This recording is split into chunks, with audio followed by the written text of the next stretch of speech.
Говорить о ней и описывать, какая она, одновременно и легко, и сложно. Легко, потому что все хорошее, что есть на этом свете, можно сказать про нее. И это не будет ложью.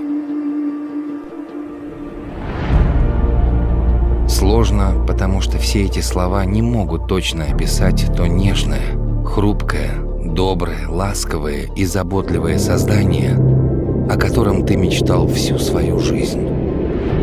Влюбился я с первого взгляда, но понял позже, что люблю. Влюбился с первого взгляда в красоту, а сошел с ума уже, когда узнал ее прекрасную душу. Вот я пишу о ней, ее рядом нет, а я скучаю.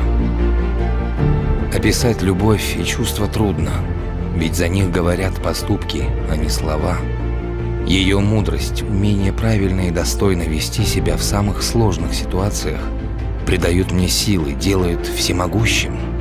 День за днем, открывая новые уголки души моей таинственной красавицы, я понимаю, что встретил не только свою жену, не только маму своих будущих детей, но еще и встретил самого близкого друга.